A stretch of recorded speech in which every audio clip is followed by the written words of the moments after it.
Hey everyone, it's Kai from Cool Collectibles back again for another quick review. This time it's the new LEGO Ultimate Collector Series Y-Wing, which is set number 75181. And if you're a fan of the original trilogy, you're going to love this set. I do have the more recent X-Wing and Snowspeeder. I've also got the TIE Fighter and the Slave One, and of course the Millennium Falcon, which I haven't even done a video for yet. But with this new Y-Wing, I never got the original set because I'm not quite sure why I passed on it, to be honest. But this one here, when I saw it, I could not pass it up, and I'm definitely glad I got it. The detailing in this thing is pretty damn amazing in all the little details on it, all that greebling on there. It is a bit time consuming to put it all on there, but ultimately it is worth the effort on display. Now, once complete, I do have a question on all of these spare parts that I have. I'm not used to this many spare parts, to be honest, and some of the pieces like this one here and some of these posts and so on, I wasn't quite sure if normally LEGO has these as extra pieces, but if you do have yours finished, if you could have a check on your extra pieces to see if they're the same as mine, and if not, so let me know in the comments below, because I have gone back and double checked the instruction manual and gone through a few steps just in case I've missed something, and I don't think I've missed anything, so hopefully I haven't, but if you could let me know, that'd be fantastic.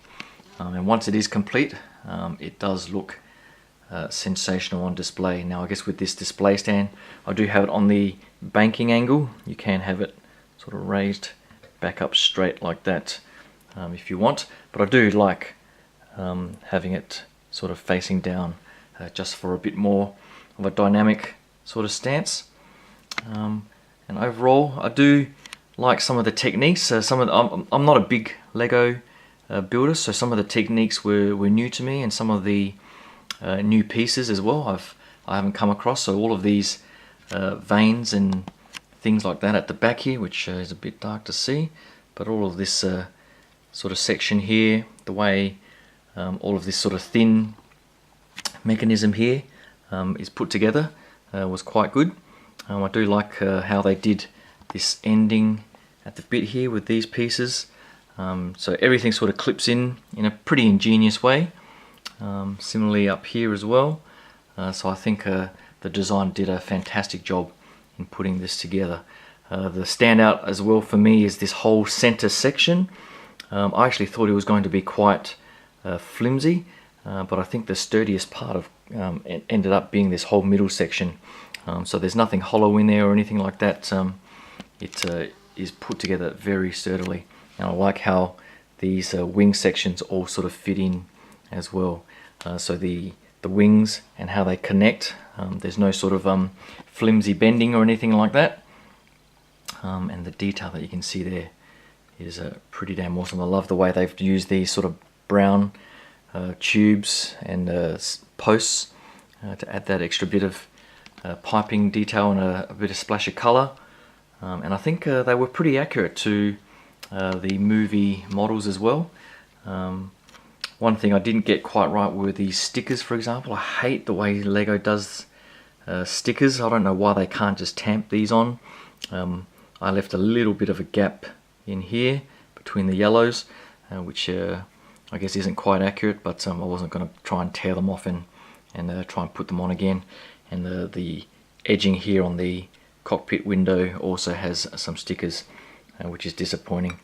If I can just lift that up, the cockpit probably can't get in there with too much detail. There's a tamped, no, that is a sticker piece on the front there. I'm not sure. Sometimes they have their pieces like the X-Wing and so on that are tamped on. Not sure why they can't be doing that across the board. But enough of me ranting about stickers. What else can I say about this piece that hasn't been said already by some of the other amazing LEGO reviewers? All the detailing here.